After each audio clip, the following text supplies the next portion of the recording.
Amém. Que a graça e a paz do nosso Senhor e Salvador Jesus Cristo esteja com todos. Amém.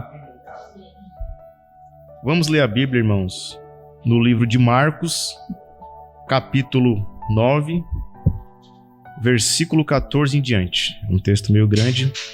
Vamos lendo e meditando. Marcos, capítulo 9, versículo 14 em diante. E quando se aproximou dos seus discípulos, viu ao redor deles grande multidão e alguns escribas que disputavam com eles. E logo toda a multidão, vendo-o, ficou espantada e correndo para ele, o saudaram. E perguntou aos escribas: que é que discutais com eles?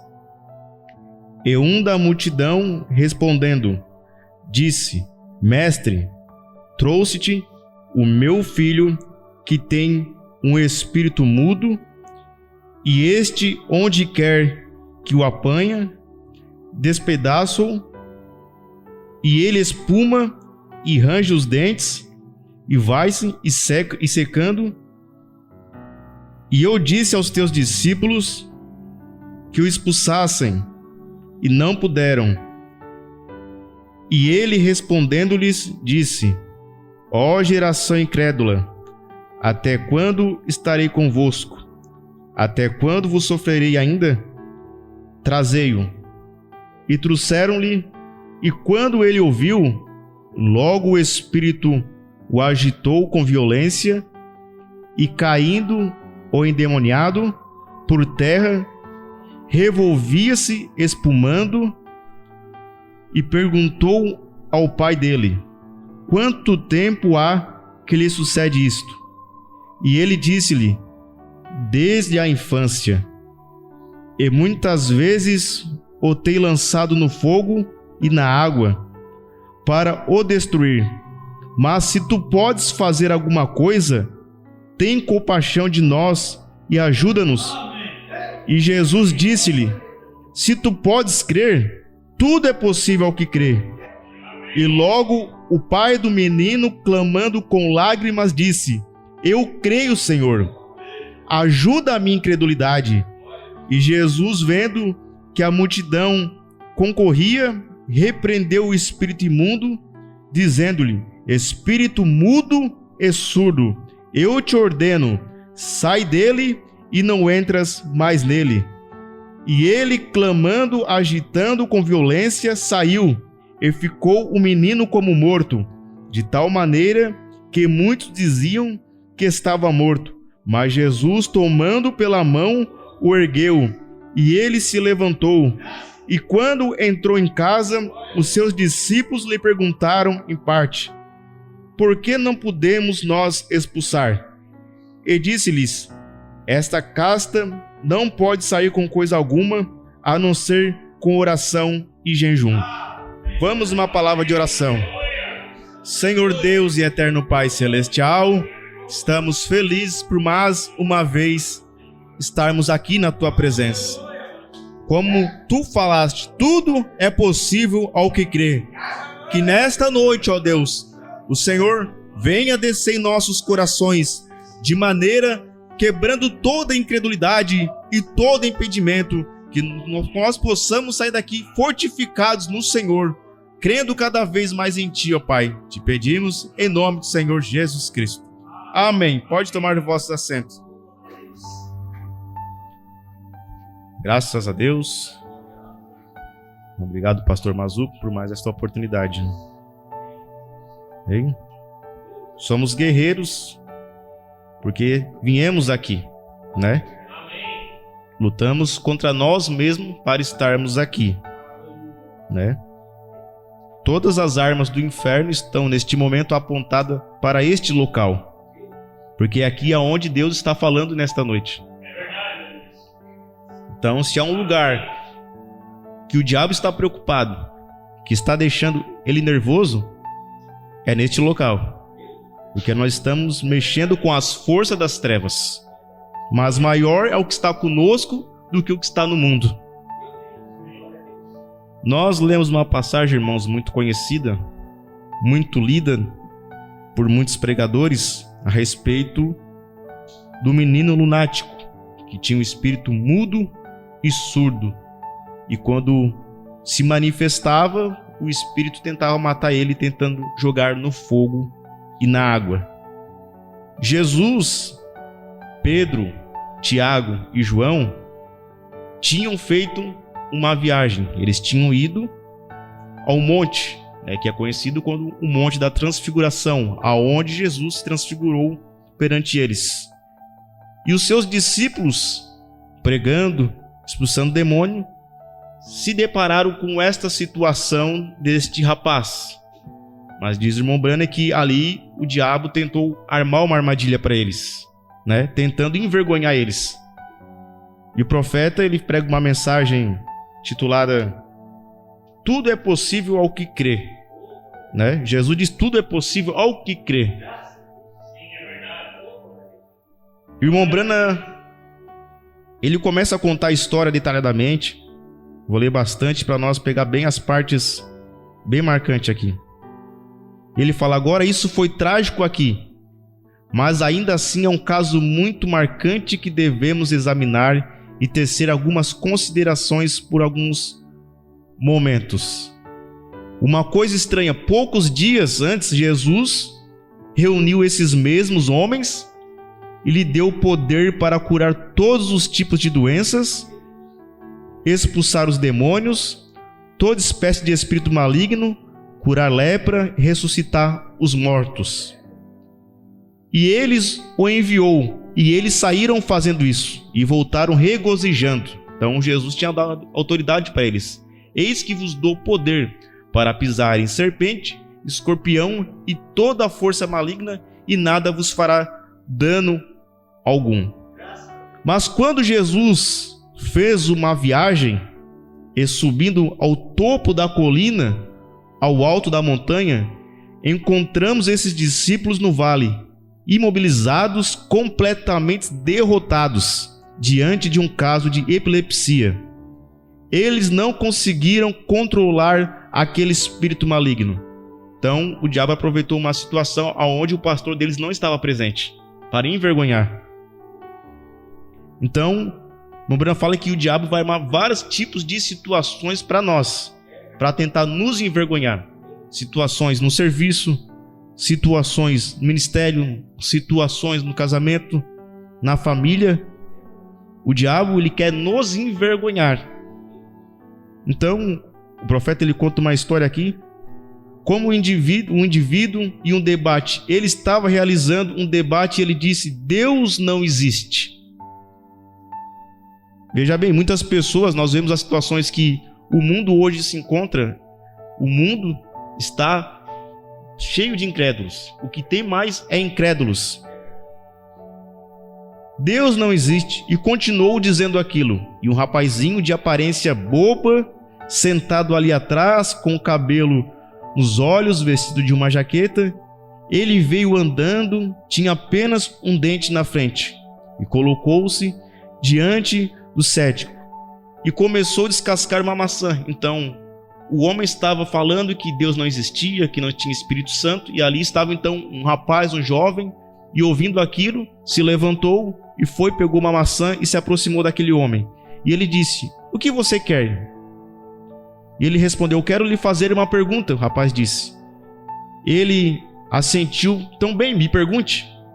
E o rapaz falou: bem, espere um minuto. Simplesmente continuou descascando sua maçã, cortou o miolo dela.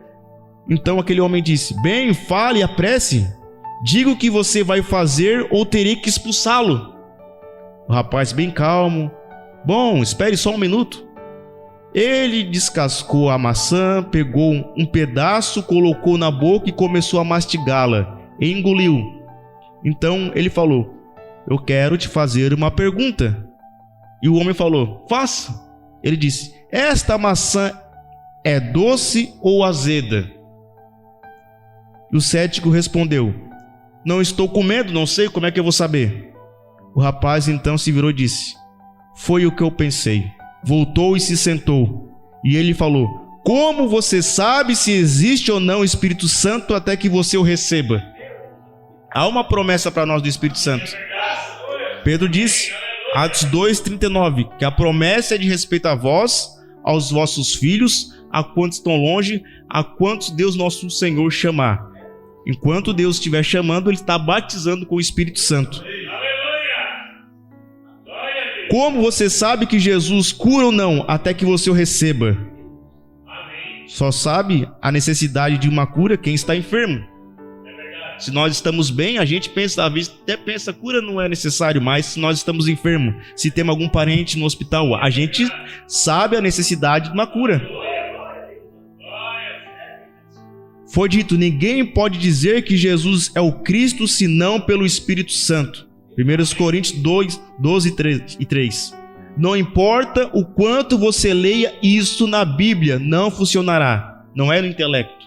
Não é ler como um jornal. Por quê?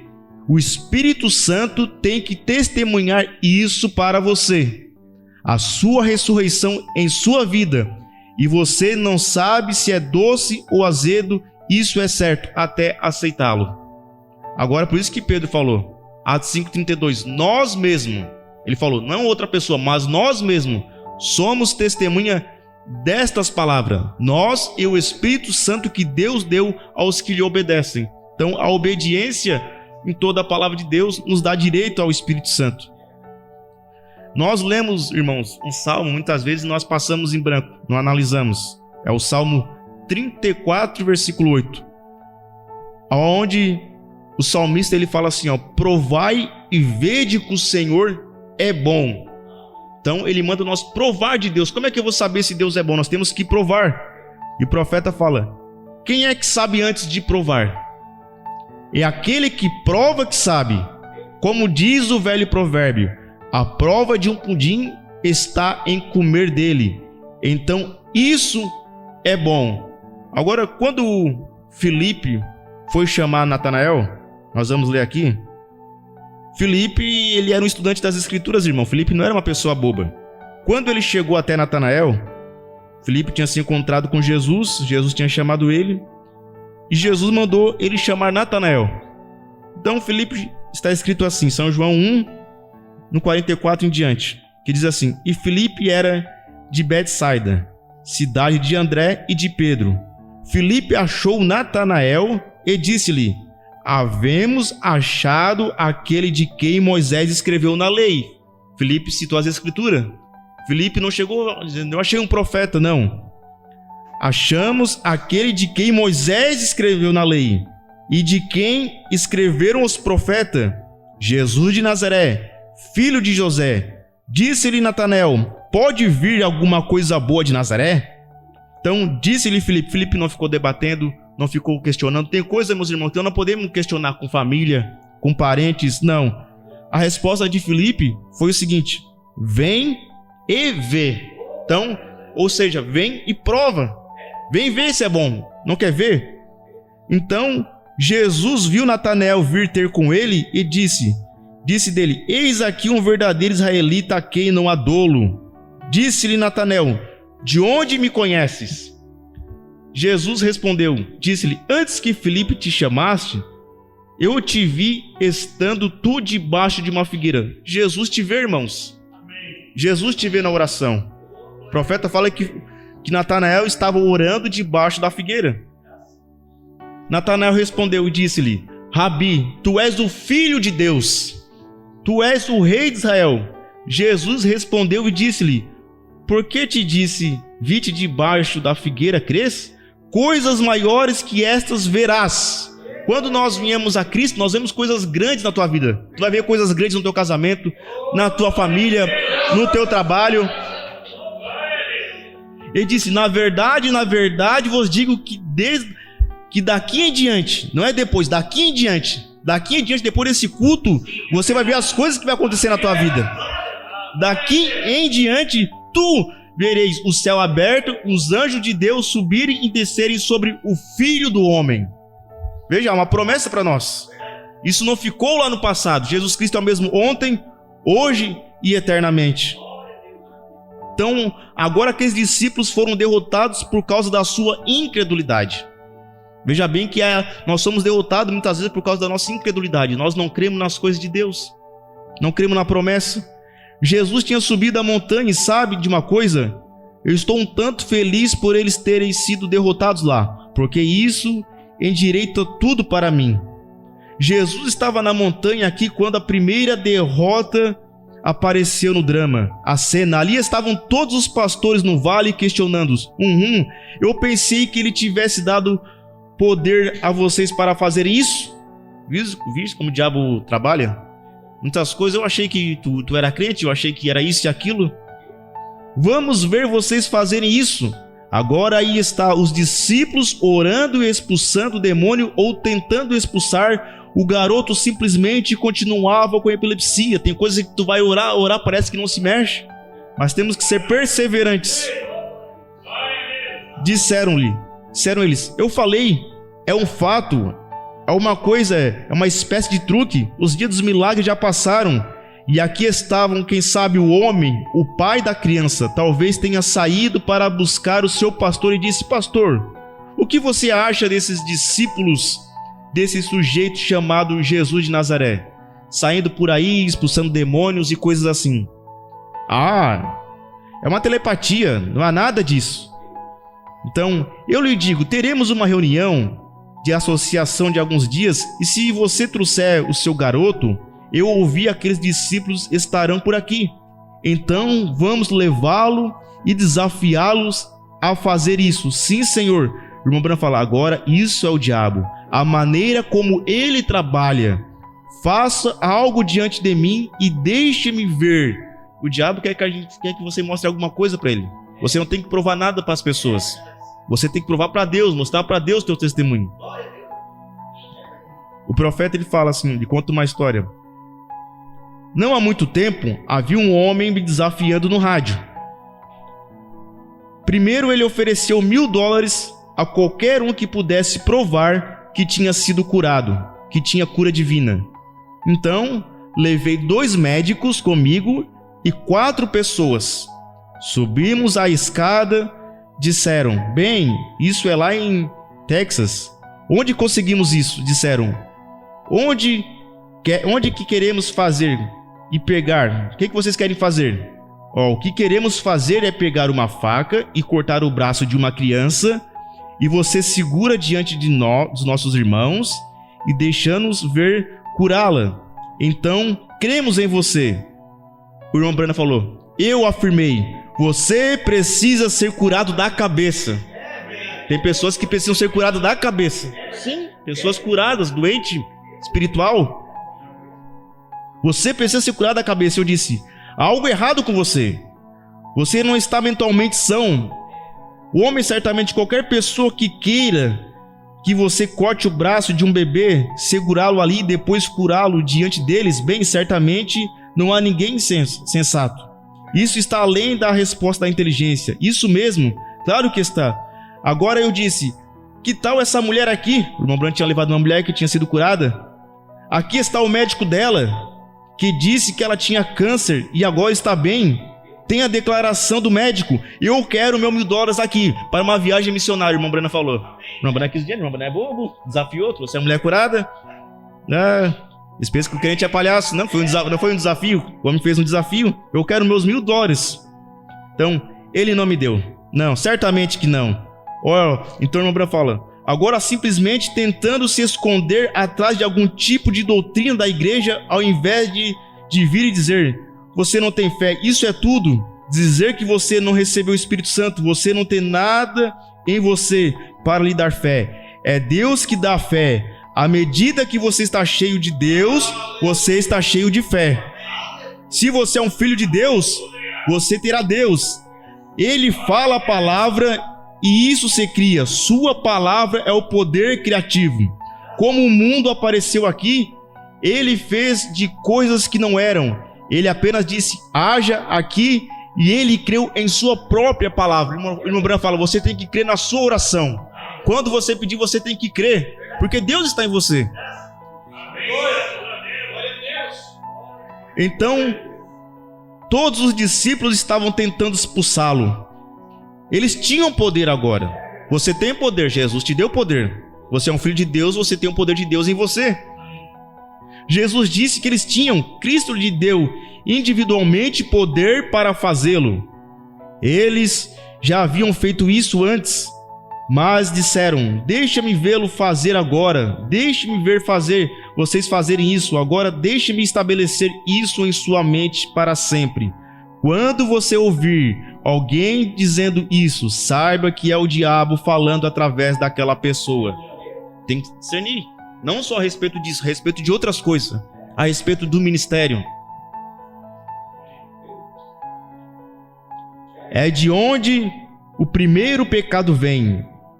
Não há outro pecado senão a dúvida, a incredulidade. É o pecado original e único. Cometer adultério não é pecado, fumar cigarro não é pecado, embriagar-se não é pecado. Esses são atributos da incredulidade.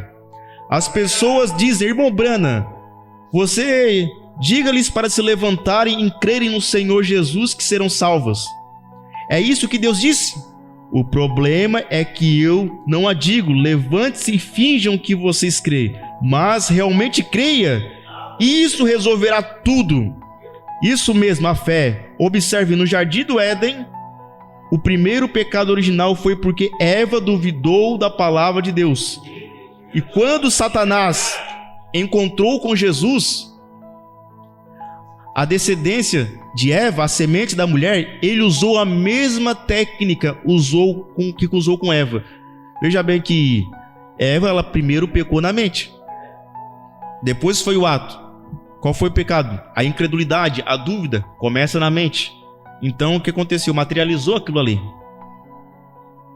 A primeira coisa, o apetite. A próxima coisa que ele disse: se tu és o filho de Deus, faça um milagre aqui diante de mim. Deixa-me vê-lo fazer algum milagre. Agora, quando você ouve uma pessoa dizer isso, você sabe quem está falando através dessa pessoa. O diabo, isto é certo, ele disse: deixa-me vê-lo fazer um milagre agora diante de mim, para que eu possa ver. Deixa-me vê-lo transformar essas pedras em pães e você mesmo comê-las. E crerei que tu és o Filho de Deus. Jesus virou-se de volta com a palavra do Pai. Nós temos uma arma poderosa que é infalível, irmãos, que é a palavra de Deus. Ele poderia ter feito outra coisa, mas para levar as bênçãos de Deus ao mais fraco dos crentes, você sabe, você não tem que ter dons, você tem que ter fé na palavra de Deus. É isso que vai mover a coisa. É a fé que move o sobrenatural. Jesus nunca usou de nenhum dos seus dons, nada do seu poder. Ele usou a palavra do Pai. Ele se virou e disse: está escrito, Satanás, nem só do pão o homem viverá, mas de toda a palavra que sai da boca de Deus.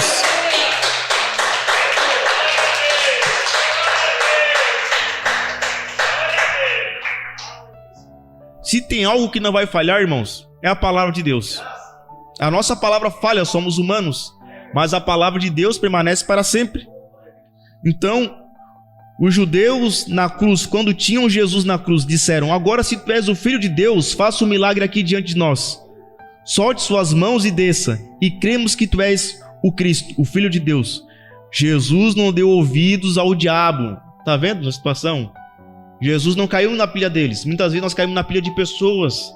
Tem momentos de falar, tem momentos para ficar em silêncio e deixar Deus trabalhar.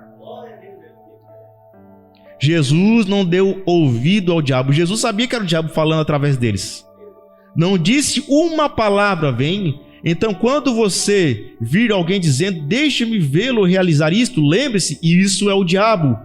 Quando ele entrou em sua própria terra, Jesus, disseram: agora subimos aqui a respeito de você curando naquela região. Ouvimos cerca de curas por lá. Deixe-nos vê-lo fazer algo aqui entre nós. Deixe-nos ver. Jesus ficou admirado com a incredulidade deles. E muitas obras poderosas ele não pôde realizar por causa da incredulidade. Veja que a incredulidade faz. exige também a sua fé. Por quê? Por falta do seu poder? Por falta da vontade de Deus? Pela falta de fé? Não, incredulidade. Por causa da sua incredulidade, ele não pôde fazê-lo. Então, aqui os discípulos derrotados, bem no meio, a derrota deles. Então, vem descendo a montanha, a pessoa mais amável. O momento era um momento triste, irmãos. Os discípulos envergonhados, cabisbaixo, ali as pessoas questionando: você não tem poder para expulsar esse demônio? Cadê esse Jesus, pastor de vocês? Onde é que ele está nesse momento? Deixou vocês sozinhos aí, envergonhados? O diabo vem assim na nossa mente. Onde é que está o teu Deus? Olha o que está se passando, olha a situação. Tu não ora, tu não jejua? Então, os discípulos estavam ali, e vem descendo a montanha a pessoa mais amável que já andou na terra, o Senhor Jesus, o Filho de Deus, ainda fraco, quem sabe, em razão daquela grande unção, quando ele foi tomado em uma visão ali, previu. Pedro, Tiago e João previram a vinda do Senhor, previram a ordem, como Elias e Moisés viriam primeiro, depois Jesus viria. Eles ouviram lá, primeira vinda, Elias e Moisés, e depois voltaram e viram Jesus sozinho quando ele vem depois do milênio. Irmãos, eu tenho certeza, quando Jesus chegou naquela cena, Jesus poderia ter falado assim: Pedro, Tiago e João, eu deixo esse trabalho para vocês expulsar esses demônios. Os homens que eles estavam numa unção tão grande, eles tinham visto algo tão grande que ninguém tiraria deles aquilo. Mas Jesus se aproximou, viu aquela cena, e aquele homem correndo veio: Senhor, eu trouxe aqui o meu filho aos seus discípulos, mas não puderam fazer nada. Se tu podes. Jesus olhou: se eu posso. Não é porque aquele homem ficou incrédulo, porque ele tinha ouvido falar que os discípulos estavam expulsando demônio.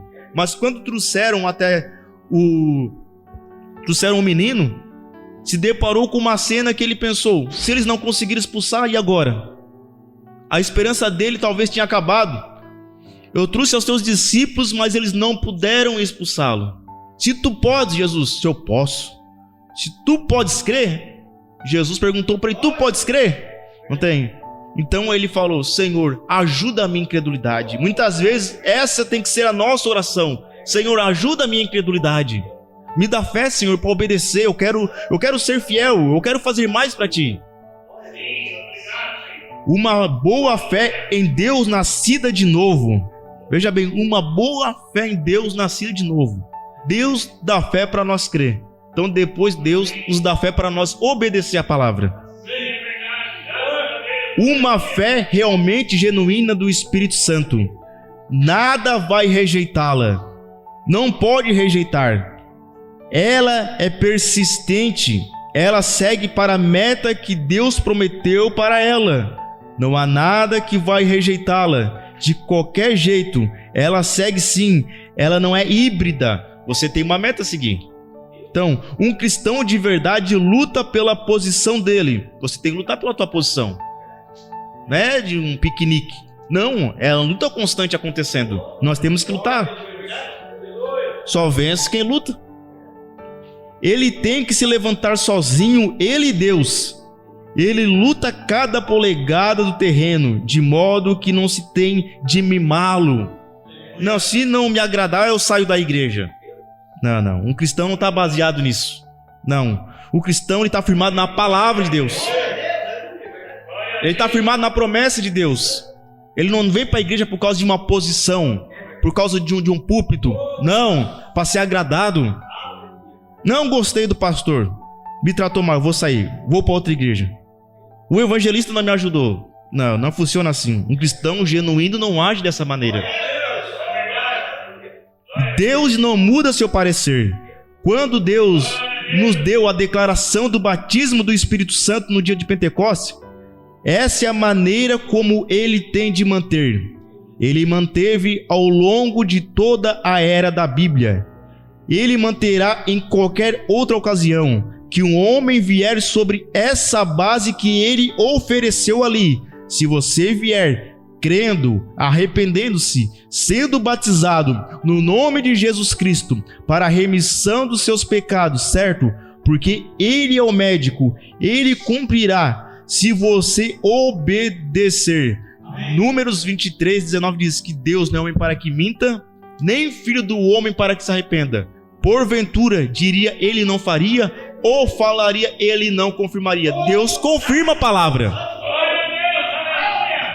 Quando Jeremias conversava com Deus a respeito de muitas coisas, Deus falou para Jeremias: Jeremias, eu velo para cumprir a minha palavra. Descansa, Jeremias. Você tem que descansar. O que o apóstolo Paulo fala? Se nós formos ser infiel, ele permanece fiel, não pode negar a si mesmo.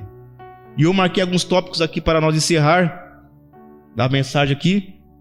Eu digo, a dúvida é do diabo. Então, sabemos quando vinha a dúvida a respeito de certas coisas do ministério. Isso é o diabo trabalhando, irmãos. Você tem que saber onde está firmado. Se você tem dúvida a respeito da igreja, isso é o diabo trabalhando. A respeito do ministério, isso é o diabo trabalhando.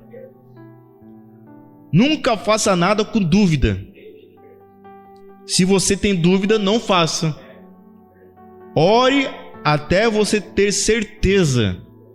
Ore até Deus confirmar. Não vai na frente de Deus. As pessoas na ansiedade, não esperar. Davi falou, esperei com paciência no Senhor. Foi o que Davi fez. Então Deus se inclinou para ele. Se você esperar com paciência, eu orei. Então, espere em Deus. O irmão Brando, uma mensagem, eu não lembro qual é a mensagem nesse momento, mas ele conta a respeito como que move o monte. Quando Jesus disse, se disser este monte, passa daqui para colar e não duvidar no seu coração, acontecerá. O irmão Brando, talvez o monte não vai se mover de imediato, mas uma areinha caindo daquele monte já é um sinal que está se movendo. Isso já é um sinal. Talvez nós oramos e parece que as coisas não estão acontecendo, mas espere, olhe a pequena coisa. Deus se manifesta em simplicidade. Tenha paciência e não se precipite. O pecado começa na mente. A incredulidade, quando você pensa, né? O diabo sempre vai trabalhar com duas coisas. Prestem bem atenção nisso. O diabo sempre vai trabalhar com duas coisas. Ele vai trabalhar na dúvida ou na razão. Por quê? Ou ele vai fazer você duvidar, ou ele vai fazer você pensar que está certo. Então, como que eu vou saber se eu estou certo? E para matar essa dúvida, fique na palavra. Fique com assim diz o Senhor. Fique atrás do seu pastor e as coisas vão dar certo. Que Deus os abençoe. Essa é a minha palavra, pastor Mazuco.